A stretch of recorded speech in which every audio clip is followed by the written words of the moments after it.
नमस्कार दोस्तों, मैं ब्रजेंद्र यादव विजय कोचिंग सेंटर में आपका स्वागत है। हम लोग पिछली क्लास में वायुमंडल का भाग 1 पढ़े थे और आज हम लोग उसको कंटिन्यू करते हुए वायुमंडल का भाग 2 पढ़ेंगे।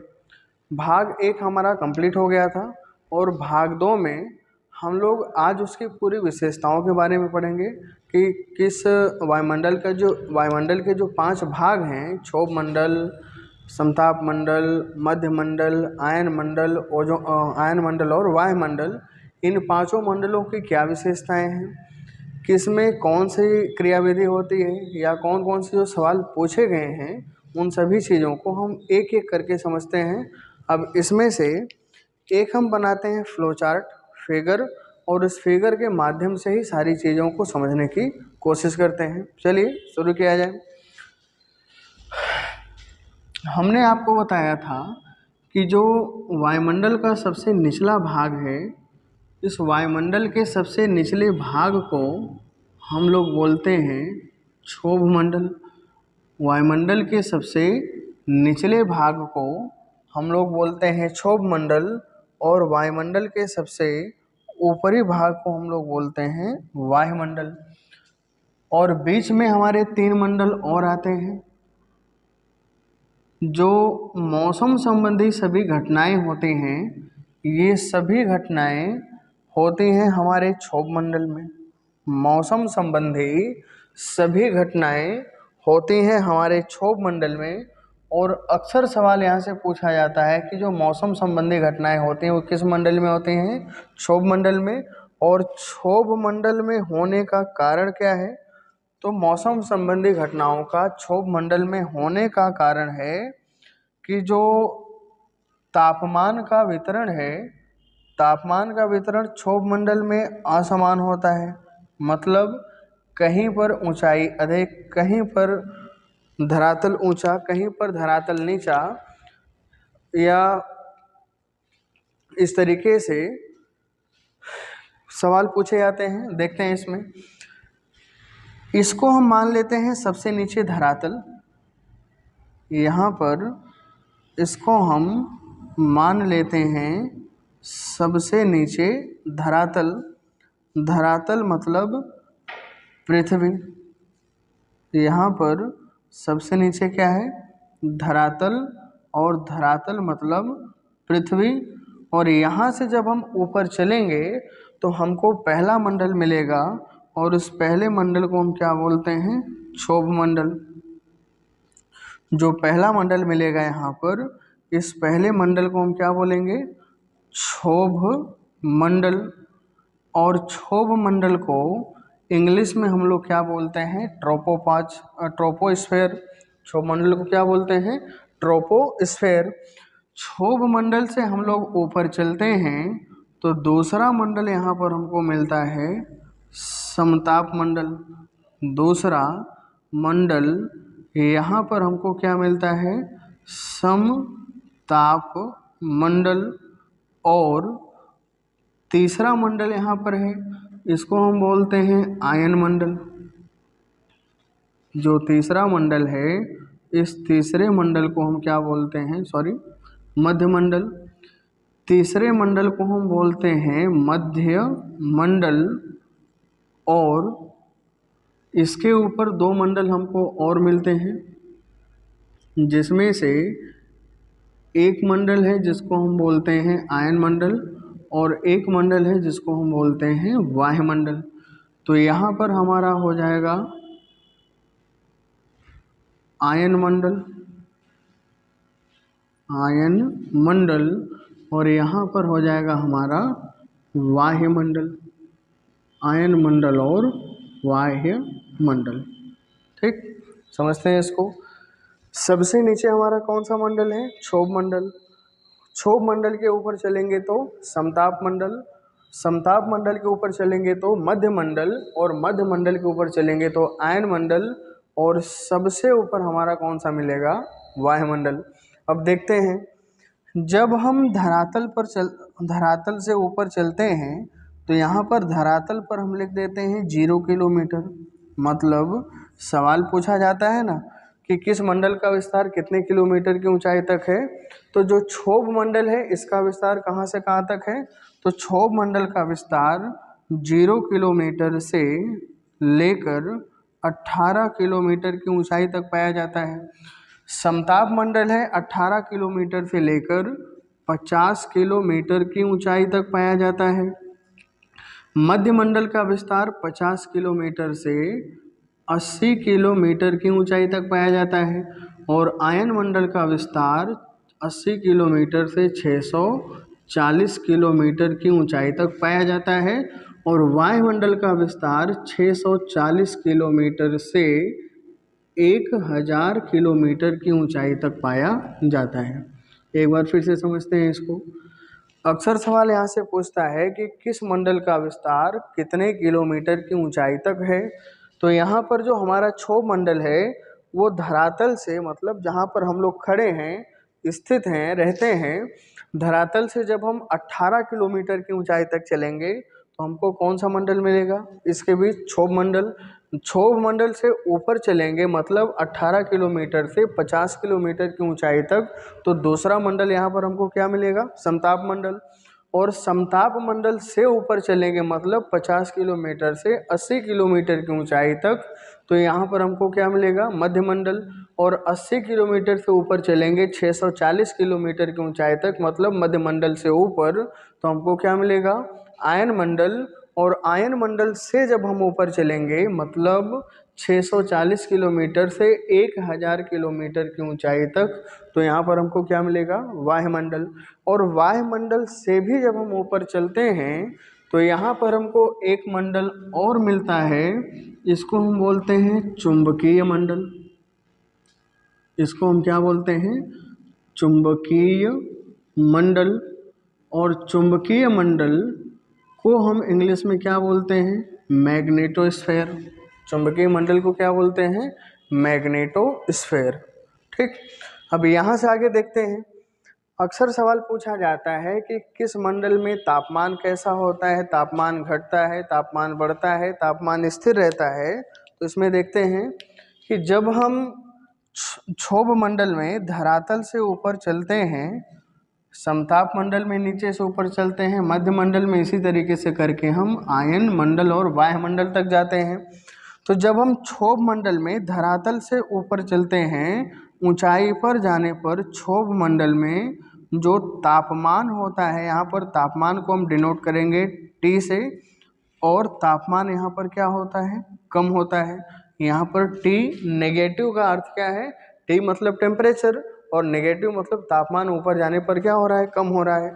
तो क्षोभ मंडल में जब हम नीचे से ऊपर चलेंगे तापमान क्रमशः घटता जाता है, और घटता कितना है, अगर हम क्षोभ मंडल में धरातल से 165 मीटर की ऊंचाई पर जाते हैं, धरातल से 165 मीटर की ऊंचाई पर जाते हैं, तो तापमान 1 डिग्री सेल्सियस क्या हो जाएगा, कम हो जाता है। क्षोभ मंडल में प्रति 165 मीटर की ऊंचाई पर जाने पर तापमान क्या होता है, 1 डिग्री सेल्सियस कम हो जाता है। तो इस कारण से हम कह सकते हैं कि क्षोभ मंडल में नीचे से ऊपर चलेंगे तो तापमान क्या होगा, कम होगा। दूसरे मंडल में चलते हैं, इसके नाम में ही लिखा है समताप मंडल, मतलब ऐसा मंडल जिसमें तापमान स्थिर होता है। ऐसा मंडल जिसमें तापमान क्या होता है, स्थिर होता है। तो इस मंडल में ना तो तापमान कम होता है ना तो तापमान बढ़ता है, बल्कि सभी स्थानों का तापमान कैसा होता है, एक समान होता है, स्थिर होता है।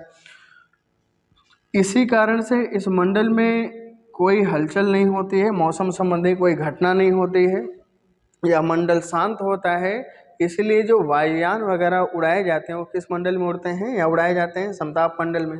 फिर चलते हैं मध्य मंडल में। मध्य मंडल में चलते हैं तो एक बार पुनः यहाँ पर तापमान में क्या होती है, कमी आती है।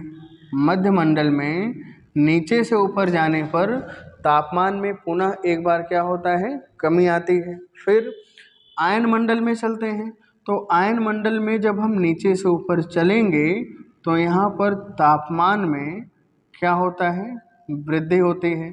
और वायुमंडल में भी जाते हैं तो यहाँ पुनः तापमान में क्या होता है, वृद्धि होती है। तो आयन मंडल और वायुमंडल, इन दोनों मंडलों में तापमान में क्रमशः ऊपर जाने पर क्रमशः वृद्धि होती है, और तापमान अधिक होने के कारण वायुमंडल और आयन मंडल, इन दोनों मंडलों को मिलाकर हम क्या बोलते हैं, तापमंडल। ये जो हमारा वायुमंडल है और ये जो हमारा आयन मंडल है, इन दोनों मंडलों को मिलाकर हम क्या बोलते हैं, तापमंडल। इन दोनों मंडलों को मिलाकर हम बोलते हैं तापमंडल।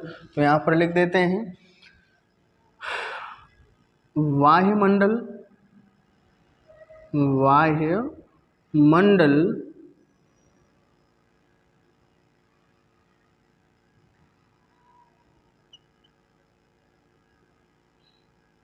और आयन मंडल, वायुमंडल और आयन मंडल, इन दोनों मंडलों को सम्मिलित रूप से हम क्या बोलते हैं, तापमंडल। इन दोनों मंडलों को क्या बोलते हैं, तापमंडल। और तापमंडल कहे जाने का कारण क्या है, तापमंडल कहे जाने का कारण ये है कि आयन मंडल और वायुमंडल में जब हम नीचे से ऊपर चलते हैं तो यहाँ पर तापमान में क्रमशः वृद्धि होती जाती है, और तापमान में वृद्धि होने के कारण इन दोनों को हम क्या बोलते हैं, तापमंडल। क्लियर हुआ। अब यहाँ से आगे चलते हैं कि आगे चलेंगे तो इसमें देखेंगे कि किस मंडल की क्या विशेषता है, कहाँ से किस प्रकार से कौन कौन से सवाल पूछे गए हैं, थोड़ा सा समझते हैं। यहाँ पर क्षोभ मंडल का जो ऊपरी भाग है, यहाँ पर ये जो क्षोभ मंडल का ऊपरी भाग है और जो समताप मंडल का निचला भाग है, क्षोभ मंडल का ऊपरी भाग और समताप मंडल का जो निचला भाग है, इसको हम बोलते हैं क्षोभ सीमा। इसको हम क्या बोलते हैं, इसको हम बोलते हैं क्षोभ सीमा। ठीक, इसको हम क्या बोलते हैं, क्षोभ सीमा। और क्षोभ सीमा को हम इंग्लिश में बोलते हैं ट्रोपोपॉज, ट्रोपोपॉज। ठीक, उसी प्रकार से आगे चलेंगे समताप मंडल में। तो समताप मंडल का जो ऊपरी भाग है और जो मध्य मंडल का निचला भाग है, इसको मिलाकर हम क्या बोलते हैं, समताप सीमा। इसको मिलाकर हम क्या बोलते हैं, समताप सीमा। और समताप सीमा को हम इंग्लिश में क्या बोलते हैं, स्ट्रेटोपॉज। इसको हम क्या बोलेंगे, स्ट्रेटोपॉज। समताप सीमा को क्या बोलेंगे, स्ट्रेटोपॉज। उसी प्रकार से मध्य मंडल का जो ऊपरी भाग है और जो आयन मंडल का निचला भाग है, इसको मिलाकर हम क्या बोलते हैं, मध्य सीमा। इसको मिलाकर कहा जाता है मध्य सीमा। और मध्य सीमा को हम इंग्लिश में क्या बोलते हैं, मेसोपॉज। मध्य सीमा को क्या बोलते हैं, मेसोपॉज। अब यहाँ पर जो क्षोभ मंडल से सवाल पूछे गए हैं, जो समताप मंडल से सवाल पूछे गए हैं, इसको करके समझते हैं।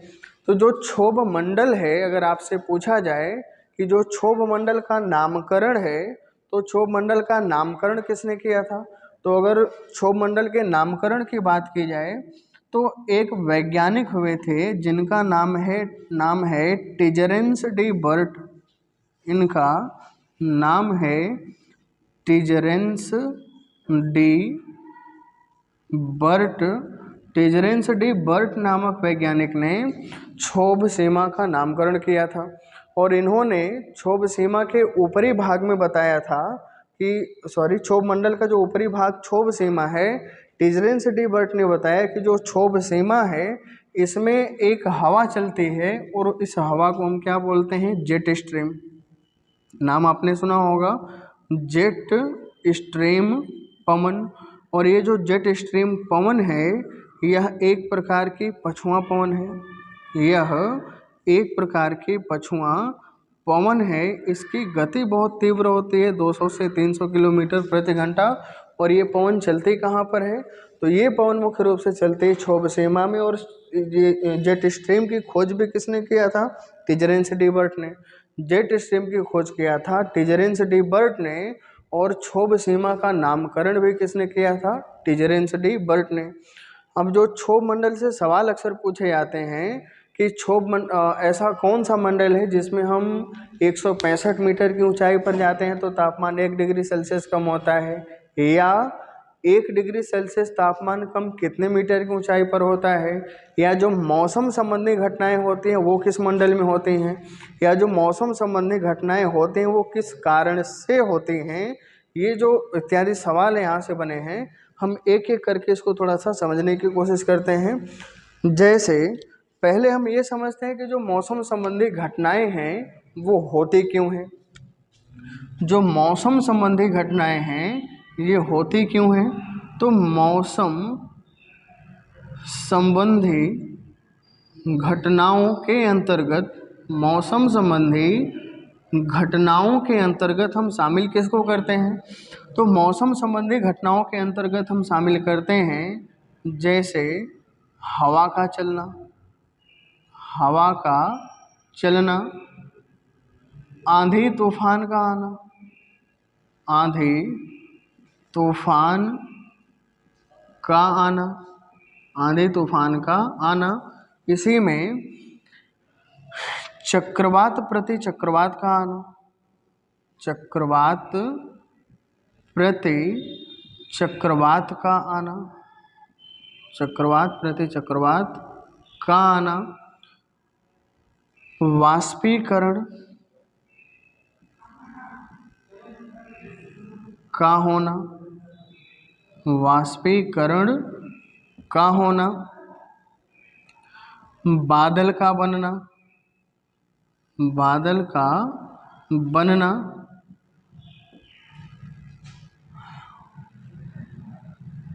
संघनन का होना, संघनन का होना।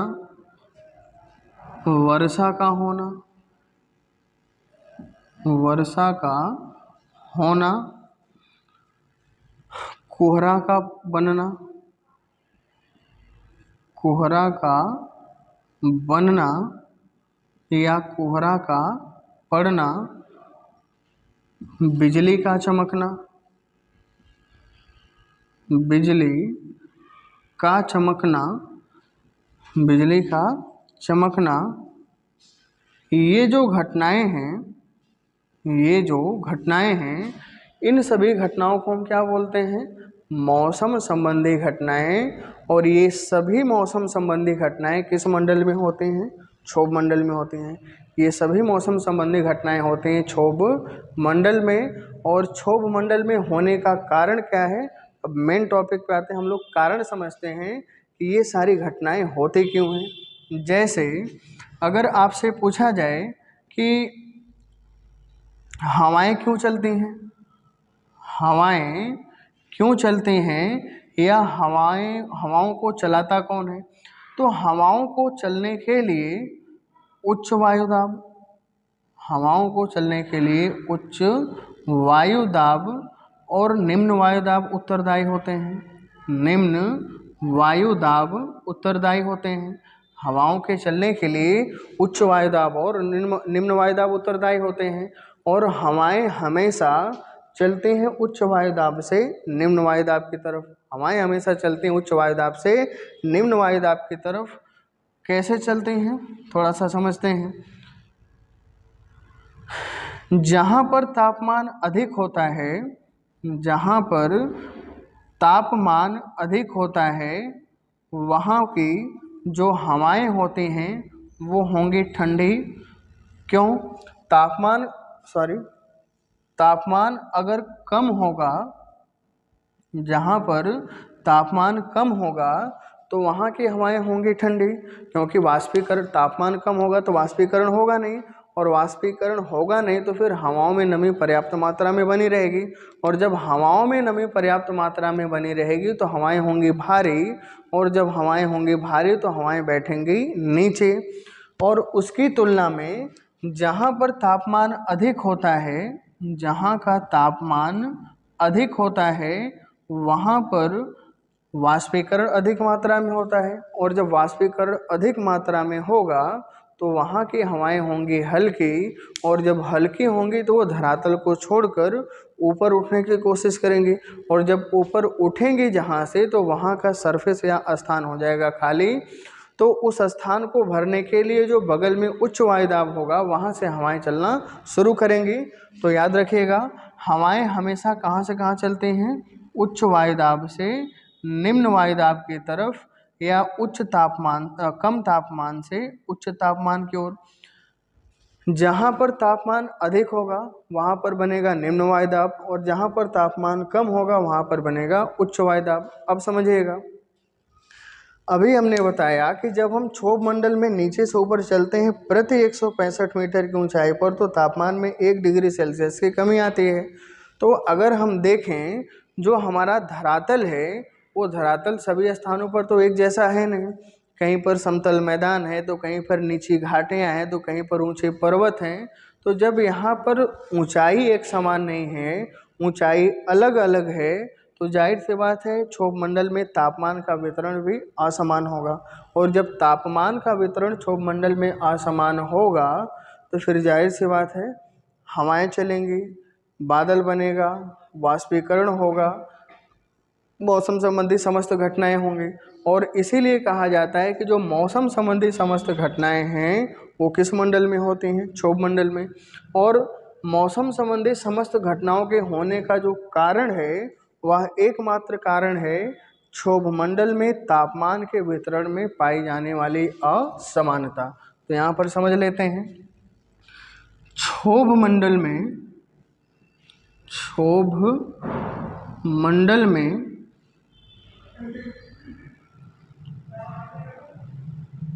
तापमान के वितरण में, क्षोभ मंडल में तापमान के वितरण में असमानता पाई जाती है।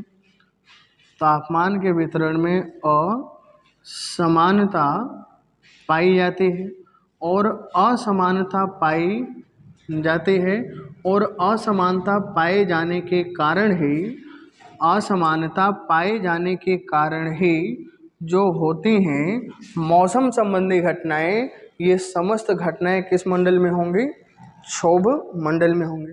समझ में आया होगा? मौसम संबंधी समस्त घटनाएं होती हैं क्षोभ मंडल में, और क्षोभ मंडल में होने का कारण मुख्य क्या है कि इस मंडल में पाई जाने वाली तापमान के वितरण में असमानता।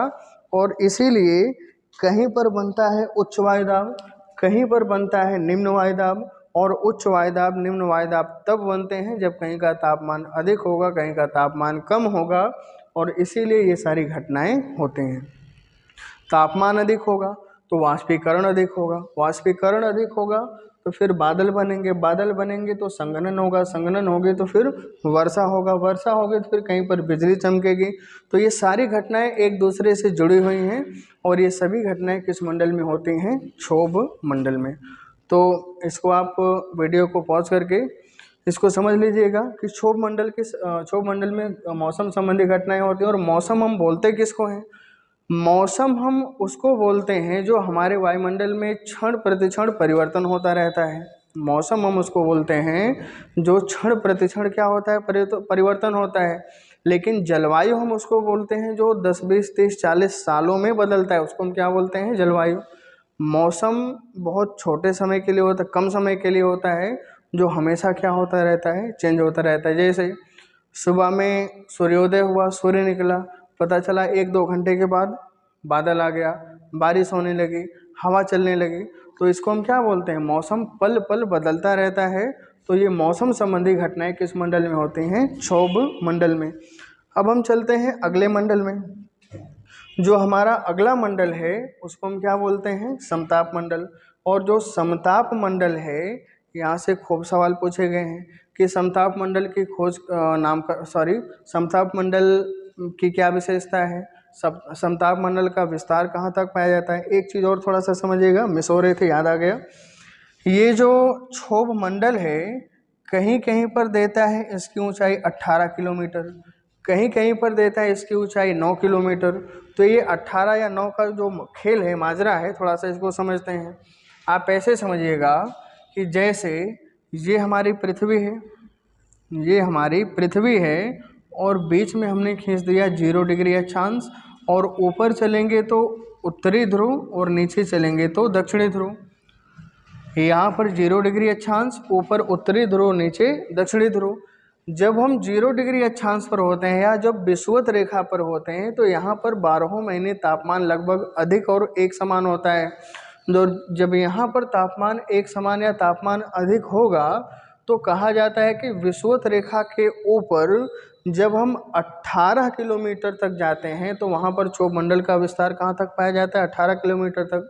मतलब विषुवत रेखा के ऊपर क्षोभ मंडल का विस्तार 18 किलोमीटर की ऊंचाई तक पाया जाता है। लेकिन जब हम उच्च अक्षांशों में जाते हैं, ध्रुवीय क्षेत्रों में, उत्तरी ध्रुव, दक्षिणी ध्रुव, तो यहाँ पर तापमान होता है बहुत ही कम, और तापमान कम होने के कारण ध्रुवीय क्षेत्रों में जो क्षोभ मंडल है ये पाया जाता है 9 किलोमीटर तक। ध्रुवीय क्षेत्रों में क्षोभ मंडल का विस्तार पाया जाता है 9 किलोमीटर तक, और विषुवत रेखीय क्षेत्र में या विषुवत रेखा के ऊपर क्षोभ मंडल का विस्तार पाया जाता है 18 किलोमीटर तक। ये हमारा माजरा है 9 किलोमीटर और 18 किलोमीटर तक का। और इसका मुख्य कारण है तापमान। विषुवत रेखा पर तापमान अधिक है तो क्षोभ मंडल का विस्तार 18 किलोमीटर तक है। ध्रुवीय क्षेत्रों में तापमान कम है तो क्षोभ मंडल का विस्तार 9 किलोमीटर तक है। ठीक, अब यहाँ से दूसरे मंडल में चलते हैं हम, समताप मंडल। और समताप मंडल से पहले थोड़ा सा हम समझते हैं क्षोभ सीमा को। समताप मंडल से पहले हम थोड़ा सा समझते हैं क्षोभ सीमा को। क्षोभ सीमा क्या है? ये जो क्षोभ मंडल का सबसे ऊपरी भाग है और समताप मंडल का जो सबसे निचला भाग है, इस एक पतली पट्टी, जो पतली संकरी पट्टी पाई जा रही है, इसको हम क्या बोलते हैं? क्षोभ सीमा बोलते हैं, या इंग्लिश में इसको क्या बोलते हैं? ट्रोपोपॉज बोलते हैं।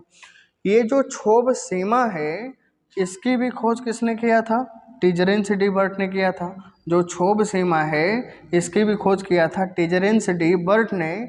और टिजरेंस डी बर्ट ने द्वितीय विश्व युद्ध के दौरान एक खोज और किया, और इन्होंने बताया कि ये जो क्षोभ सीमा है इसमें एक हवा चलती है, और इस हवा को हम क्या बोलते हैं? Jet stream. इस हवा को हम क्या बोलते हैं? Jet stream. और जो जेट स्ट्रीम है यह एक प्रकार की कैसी पवन है? पछुआ पवन है। जेट स्ट्रीम यह एक प्रकार की पछुआ पवन है। और इस पछुआ पवन को अगर देखा जाए तो इसको हम श्रृंग और गर्त के माध्यम से समझ सकते हैं। जो पछुआ पवन होती है इसको हम बोलते हैं श्रृंग और गर्त। जैसे इस तरीके से कोई पवन चल रही है तो इसके ऊपरी भाग को हम क्या बोलेंगे? श्रृंग, और इसके निचले भाग को हम क्या बोलेंगे? गर्त। और इस श्रृंग और गर्त के रूप में कौन सी पवन चलती है? पछुआ पवन। और जो पछुआ पवन है इसको हम क्षोभ सीमा में क्या बोलते हैं? जेट स्ट्रीम बोलते हैं। और इस जेट स्ट्रीम की खोज किसने किया था? टिजरेंस डी बर्ट ने।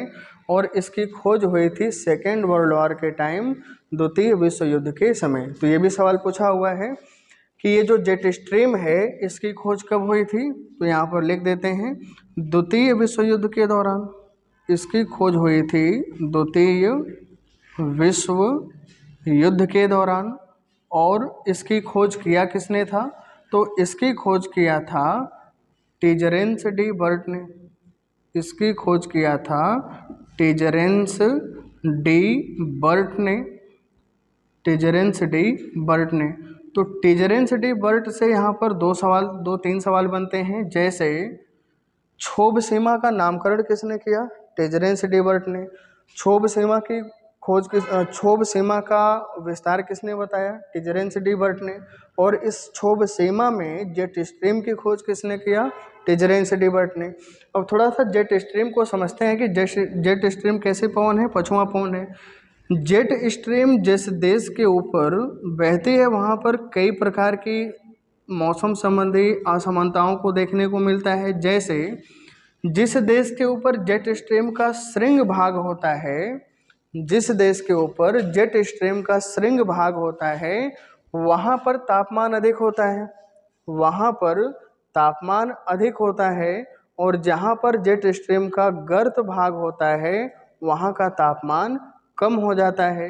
और तापमान कम या अधिक होने से उस देश की जलवायु प्रभावित होती है। जैसे जब भारत, जैसे मान लेते हैं भारत के ऊपर, जब भारत के ऊपर कोई जेट स्ट्रीम स्थापित होगी और उस जेट स्ट्रीम का अगर भारत के ऊपर श्रृंग भाग है तो भारत में उच्च वायु तापमान अधिक होगा, और जब तापमान अधिक होगा तो यहाँ पर बनेगा निम्न वायुदाब, और जब निम्न वायुदाब होगा तो यहाँ पर बारिश की संभावना अधिक होगी।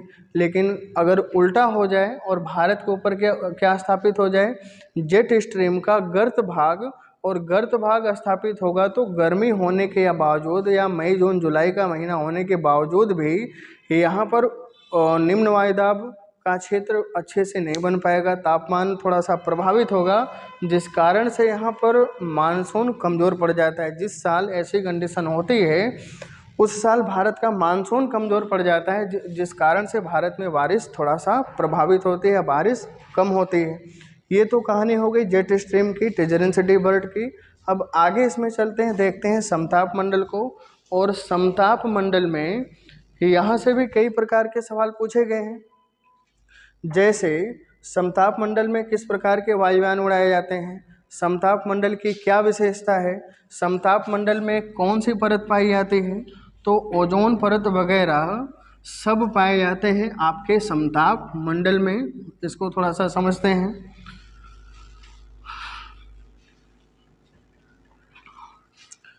ये जो समताप मंडल है, समताप मंडल नाम से ही जाहिर है, समताप मंडल मतलब ऐसा मंडल जिसमें तापमान सभी स्थानों का लगभग क्या होता है, एक समान होता है, बराबर होता है।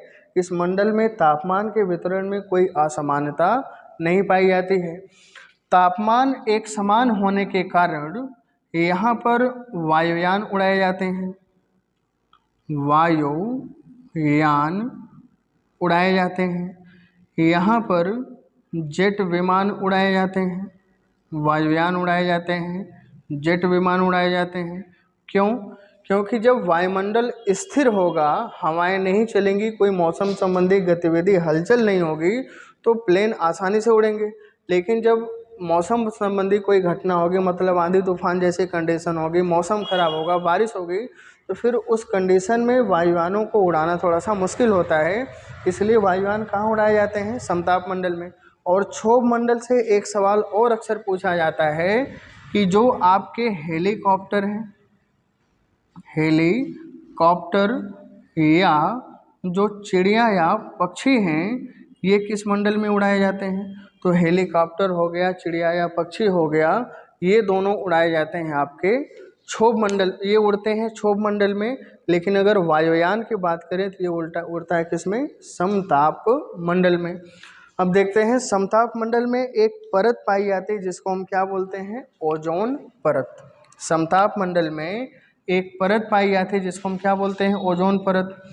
यहाँ पर 18 किलोमीटर की ऊंचाई से लेकर ऊपर लगभग 55 किलोमीटर की ऊंचाई तक, 18 किलोमीटर की ऊंचाई से लेकर लगभग 55 किलोमीटर की ऊंचाई तक एक परत पाई जाती है, और इस परत को हम लोग क्या बोलते हैं, ओजोन परत। और इस ओजोन परत को हम लोग दो भाग में बांट देते हैं। इस ओजोन परत को दो भाग में बांट देते हैं। जो नीचे वाला भाग है, यहाँ पर ओजोन परत सघन अवस्था में पाई जाती है। सघन अवस्था मतलब 18 किलोमीटर से 30 किलोमीटर के बीच ओजोन परत पाई जाती है सघन अवस्था में, और 30 किलोमीटर से 55 किलोमीटर के बीच ओजोन परत पाई जाती है विरल अवस्था में। तो यहाँ पर देखते हैं, यहाँ पर ये जो पूरा का पूरा भाग है, इसको हम क्या बोलेंगे, ओजोन परत। इसको हम क्या बोलेंगे, ओजोन परत। और ओजोन परत जो है ये ऊपर पाई जाती है सघन विरल अवस्था में, और नीचे पाई जाएगी सघन अवस्था में। तो यहाँ पर लिख देते हैं ये पाई जाती है यहाँ पर सघन अवस्था में, और ऊपर पाई जाएगी ये विरल अवस्था में। सघन अवस्था और विरल अवस्था, कहने का मतलब क्या है कि सघन अवस्था से तात्पर्य ये है कि ओजोन परत के जो अणु हैं वो पास पास होंगे, और विरल अवस्था का मतलब है कि ओजोन परत के अणु, ओजोन गैस के अणु ये पास पास पाए जाएंगे। सॉरी, परत नहीं, गैस है। ओजोन गैस के अणु सघन अवस्था में पास पास और ओजोन गैस के अणु विरल अवस्था में दूर दूर पाए जाते हैं। और यहाँ पर देखते हैं कि जो ओजोन परत है, ओजोन परत के काम क्या है। ओजोन परत के काम की अगर बात की जाए तो कई सारी इसकी विशेषताएं हैं। जैसे ओजोन परत का अगर खोज की बात की जाए तो इसकी खोज किसने किया था, इसको देखना है। ओजोन परत के कार्य क्या है, इसको देखना है। ओजोन परत की विशेषता क्या है, थोड़ा सा इसको समझना होता है। कई सारी चीज़ें हैं। जैसे अगर आपसे पूछा जाए कि ओजोन परत किस मंडल में पाई जाती है तो हम क्या बोलेंगे, ओजोन परत पाई जाती है समताप मंडल में। और ओजोन परत की खोज कब हुई थी तो हम बोलेंगे कि ओजोन परत की खोज हुई थी वर्ष 1913 में, वर्ष 1913 में। और किया किसने था, करने वाले दो वैज्ञानिक हैं। एक है फेबरी चार्ल्स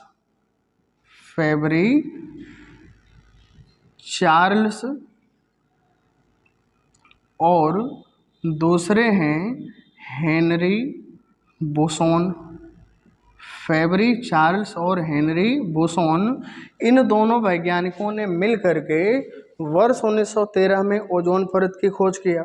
और ओजोन परत की खोज करने के बाद अब देखते हैं कि ओजोन परत का कार्य क्या है।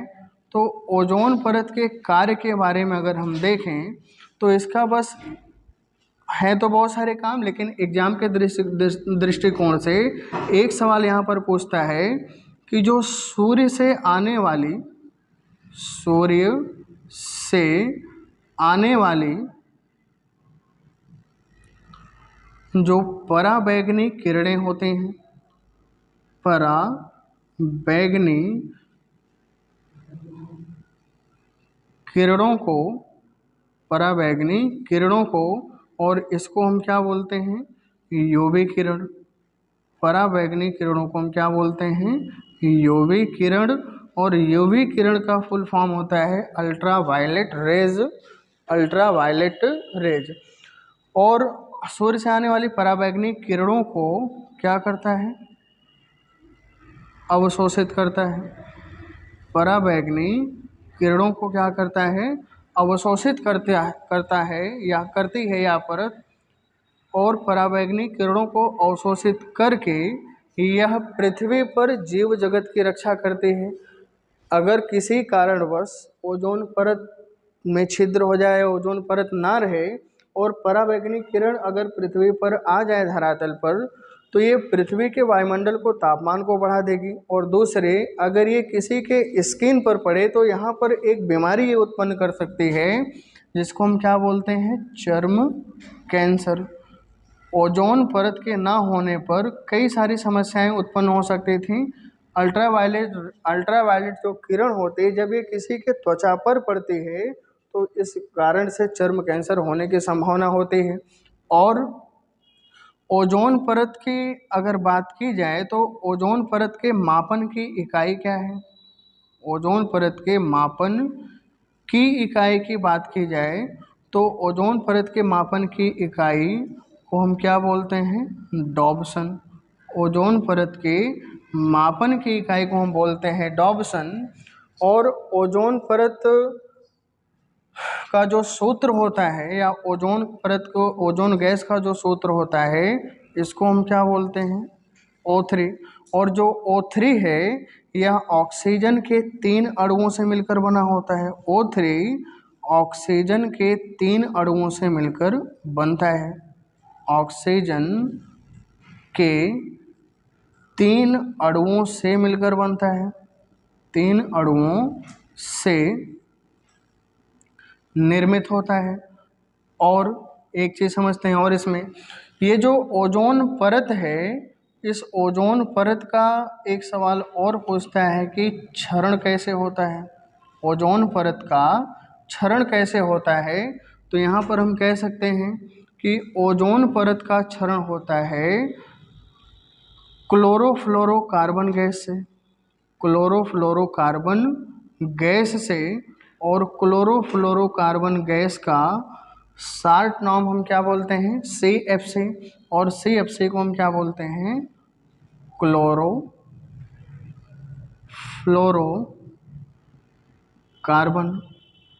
क्लोरोफ्लोरोकार्बन। और इस गैस के कारण से ही हमारे ओजोन परत का क्या होता है, क्षरण होता है। और ओजोन परत के क्षरण होने से पृथ्वी के वायुमंडल का तापमान बढ़ सकता है। और एक सवाल यहाँ से और पूछा हुआ है कि ओजोन परत का क्षरण कहाँ पर हुआ है, या ओजोन परत में छिद्र कहाँ पर हुआ है। तो हमारा आंसर होता है कि जो दक्षिणी गोलार्ध है, जो दक्षिणी गोलार्ध है, अगर गोलार्ध के हिसाब से पूछे तो दक्षिणी गोलार्ध, लेकिन अगर एग्जैक्ट महाद्वीप या स्थान पूछे तो हम क्या बोलेंगे, अंटार्कटिका महाद्वीप, अंटार्कटिका महाद्वीप। और अंटार्कटिका महाद्वीप के ऊपर ओजोन परत में छिद्र हुआ है, ओजोन परत में छिद्र हुआ है।